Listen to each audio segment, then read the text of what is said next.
Hey guys, it's Julie with Julie's Designs. This video is going to be all about breadboards. It is one of my most popular sellers and I really enjoy making them. So what I want to do is I want to take you into my shop and show you exactly how I make them. And then I kind of have a bunch of breadboards right here and I just want to talk you through each one of them because every piece of wood is different and every different wood inspires me. So they're all just a little bit special and everyone is a little bit different. So I'm going to show you basically how everyone starts and then we're going to come back in here and I'm going to kind of go over some of them and walk you through the process of what I did to each one. These are the tools you'll need to make the breadboards. All of these tools will be linked in my Amazon store in the description below. First of all, you absolutely need a jigsaw to do this project. And then when you're looking for blades, you just want to find the one that says clean wood or smooth wood, and that'll give you a smooth finish. And then this one is optional because you can definitely do without it. It's an angle grinder and it just gives you that hand carved look. And then I'm using a 60 grit sanding disc on this one. This is what the discs look like that come with the angle grinder. So if you don't have the angle grinder, what you want is a very high grit sandpaper. So on sandpaper, the higher number is the coarser grit. And then the lower number, this is 220, is the smoother grit. So you absolutely need a sander for almost every project that I do. I use sanders. And then you also need a pencil. Okay, next you're going to want to cut your piece of wood down to size. I use my miter saw, but if you don't have one, you could definitely probably just use your jigsaw to cut this to size because it's not a huge cut. And then we want to draw the handle of our breadboard. Now, what you could do, if you have some breadboards and you pick up breadboards that you like, you can always make templates like this. This is just a piece of wood, so all I have to do is put it on here and trace it. But a lot of times, so that all my breadboards are different, I draw my own handles. And what I'll do is I'll use a scrap piece of wood just to kind of figure out what size I want the handle to be and where the center is. So do I want a skinny one? Do I want a thicker one? I think on this one, we're going to go with a thicker. So I just use this to kind of figure out the center.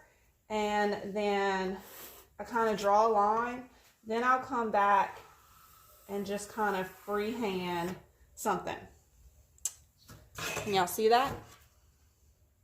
I'm just on one side because what I'm going to do is I'm going to cut this out with my jigsaw, flip it over, and use that as my pattern for the other side. That way you have two symmetrical sides.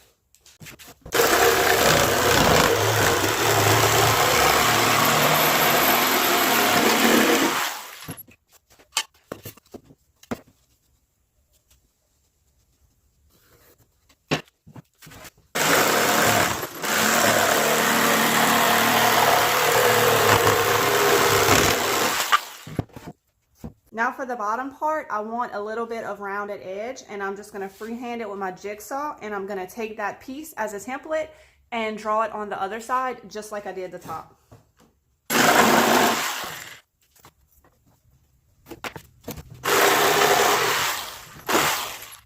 Now for this thin piece of newer wood, I normally wouldn't use my angle grinder. For this, I would use the high grit sandpaper. You get close to the same effect, you just don't get those grooves that the angle grinder gives you. But for the purpose of demonstrating this tool, I'm going to do one side with the angle grinder and one side with the high grit sandpaper. Now you want to be very careful with this tool. If you hit it on your arm, you're going to see some blood. So just, make sure you're wearing gloves and be careful with this one.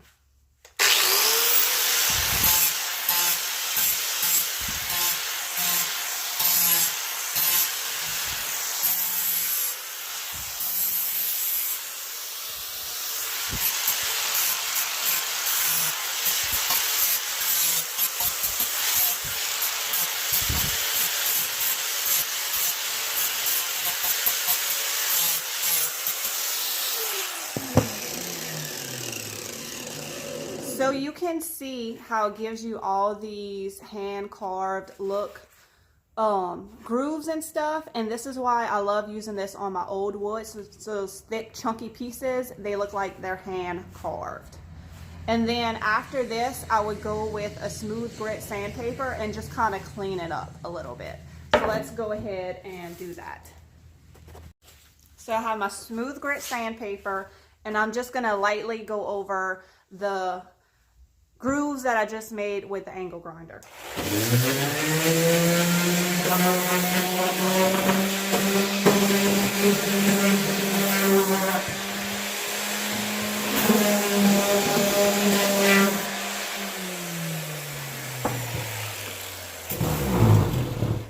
So that's it. I don't want to get rid of the grooves I make. I just want to clean them up. Also, what I did do is you could go down the middle with the angle grinder and make some grooves. Let's do that real quick.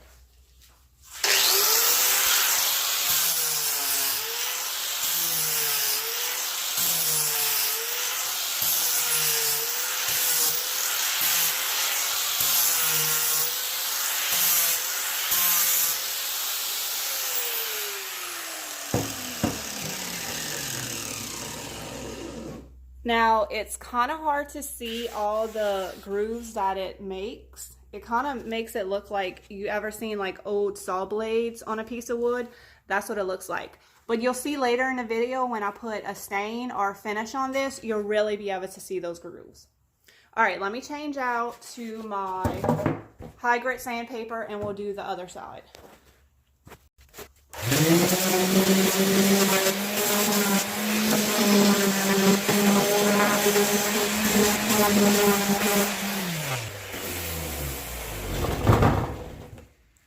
Okay, so this is the side with the angle grinder and this is the side with the sandpaper. So you don't have all those grooves, but you are able with the high grit sandpaper just to kind of smooth out your edges and give it that rounded look that you want. Okay, this is the last step, and I totally forgot about this at the beginning when I was showing y'all tools. You're gonna need your drill and a drill bit to do the hole at the top that goes in the breadboard. So it's a super simple, just make sure you're in the middle when you get started. And then you just, why is my, oh. So there's, if you haven't used a drill, there's like a out arrow and an in arrow. So you wanna make sure that's pushed in when you get started. The right way.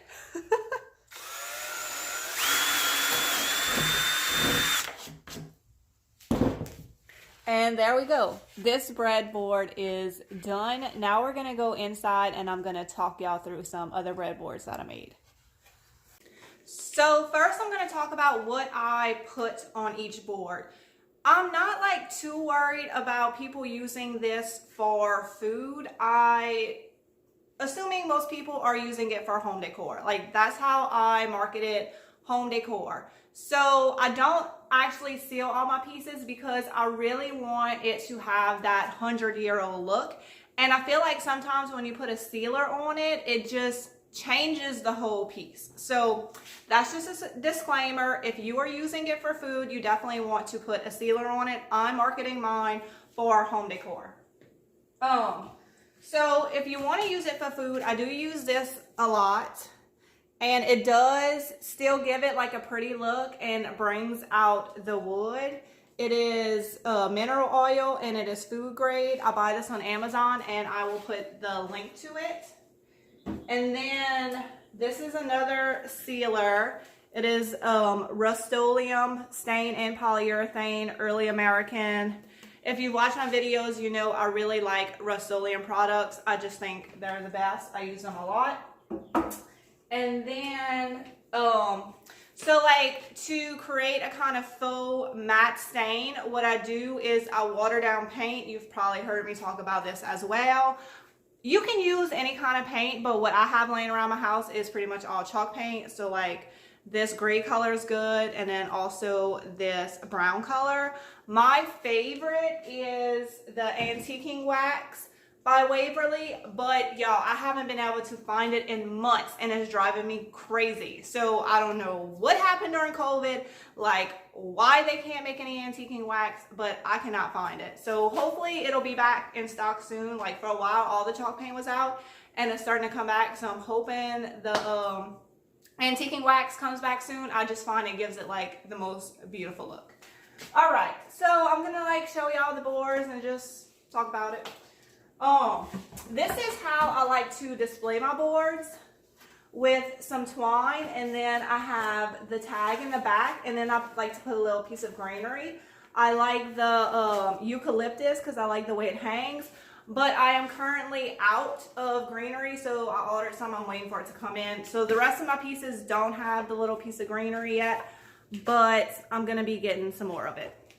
And then to price these, so with the different pieces of wood, what I did was I made a price list and I priced it by the inch. Because when you're like cutting up 100-year-old wood, you don't want to cut off a few inches just to get it to a certain size. So whatever the wood ends up being, I just leave it as that, and then I price it by the inch. So that just has kind of makes it easy for me to price. I just need to measure it, and then whatever price it is, add that up. And there we go. So this is a 100-year-old piece of wood. Let me move the camera back so y'all can see, because a lot of these are going to be big. That way there's more room. Y'all going to see my mess in the background. Oh well. Okay. So you see, I wouldn't want to cut this piece down. Like that was the bottom. I love when it has like holes and stuff in it. I try to keep as much as a character as possible. And this one, I use like a brown mixture and put it on the sides. And because when you cut it, you know, it's gonna look brand new. So I just put it on the sides to make it blend in with the rest of the piece. And this one's just pretty basic. The color's beautiful. I would not want to put a stain or anything on top of this. Like, this is what you want. Like, why you want to mess with 100-year-old wood? It's absolutely beautiful. It is so hard to recreate this. You know, you don't want to cover it up. All right, I'm gonna need a place to put my stuff. This one's a big Mama Jamma. Super thick. Look at this. Awesome. And look at this. I love that. Now, if there's nails and stuff in it and they're not sticking out, see, you see the top of the nail? The other side isn't coming out. It's stuck somewhere in that piece of wood. I'm totally leaving that. That is awesome. Oh, you can't forget the little hole at the top. And then, like I said, I'll have a piece of greenery. And it's just for that extra, you know, 50 cents or whatever. It just makes it look so much better with a piece of greenery. Let me show y'all. Where did I put the other one?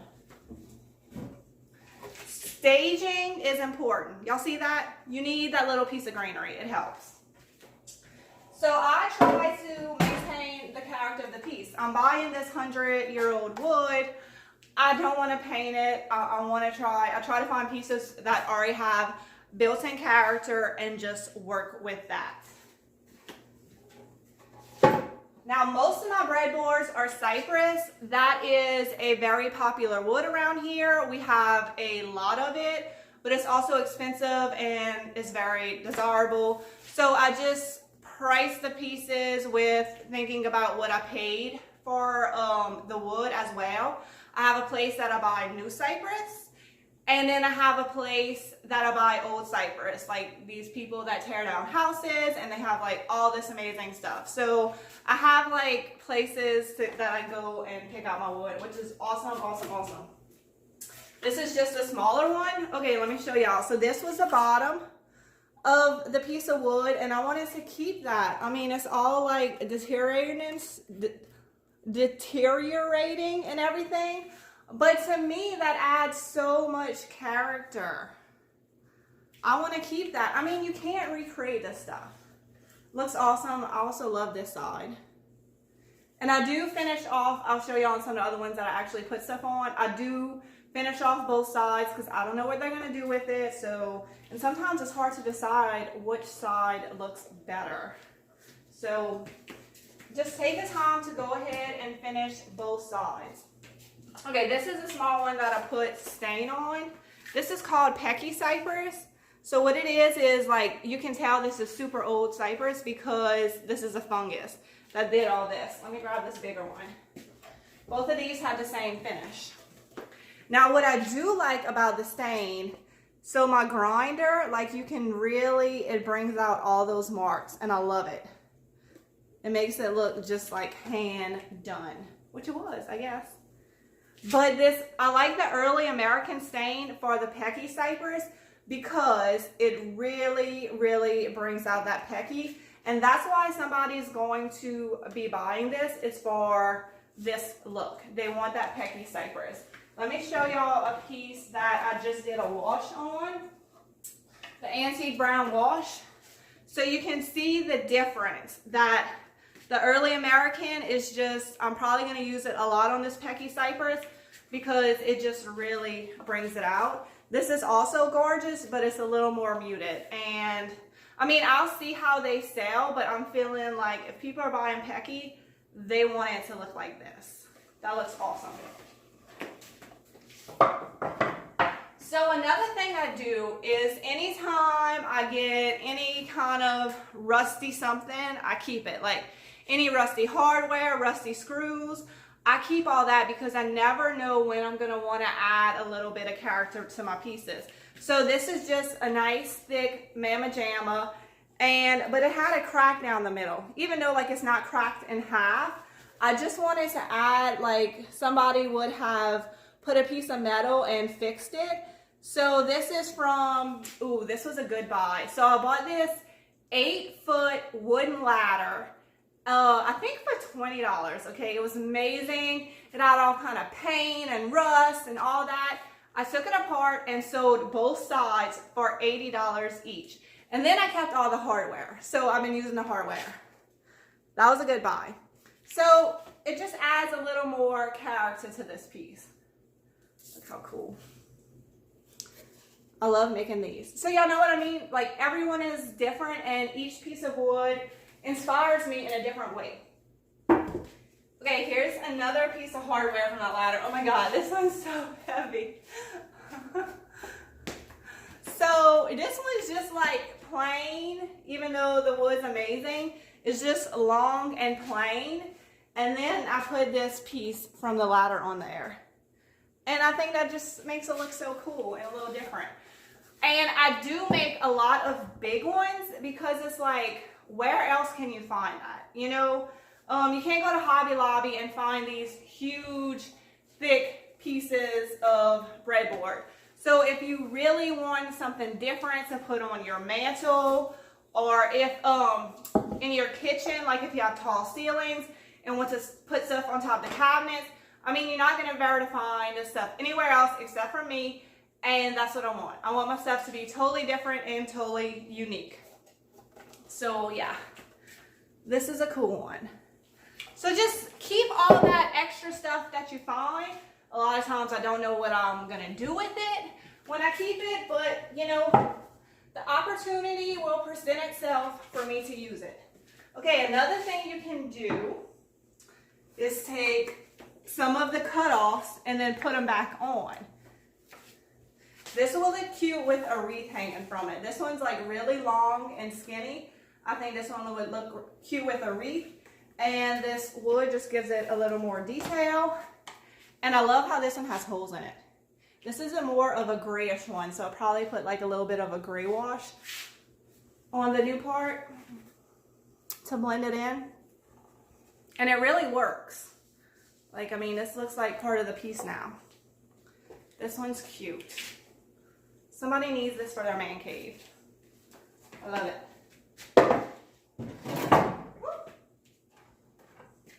I got some white ones. Look how awesome. Now these are sealed. This is lead paint right here. So when you're working with lead paint, you want to make sure that you wear a mask, gloves, and clean up after yourself, but you can totally work with it and just seal it in. So I don't think I brought the can in here, but I use Minwax polyacrylic. It is one of my favorite sealers. So this has like 3 coats of sealer on it, And you can see how it just dries really clear and really pretty. And then I went back over it with just some pieces of cypress. Really cute. I wish that the sides were painted as well, but there's no way to like really do that. This one would look great with a wreath as well. Here's some more little cute ones. I love, love, love when I can find some painted cypress, but it is very rare to find that because people don't paint cypress. They love cypress, and it's very rare that they even paint it. Oh, wait. I kept this one. I did this one a while back. Oh my God. The paint on it is amazing. But like I said, it is very rare to find painted cypress. So this one is actually hanging up in my outside kitchen. Look at the wood, look at the pink, look at this bluish gray. I could sell this all day long. I wish I could find more painted cypress. So you see, it doesn't take a lot. Like when you find the perfect piece of wood, like you don't need to do much to it. I can just put that outside. And then this piece, let me show y'all. I don't know what the hell this is, okay? But this was like a cutoff. And I was like, oh, it kind of looks like a scoop. I love the raw edge right here, this little knot. I just couldn't chunk it, you know? So I got a spindle. I put it in there, glued it in. So I drilled a hole and glued the spindle in.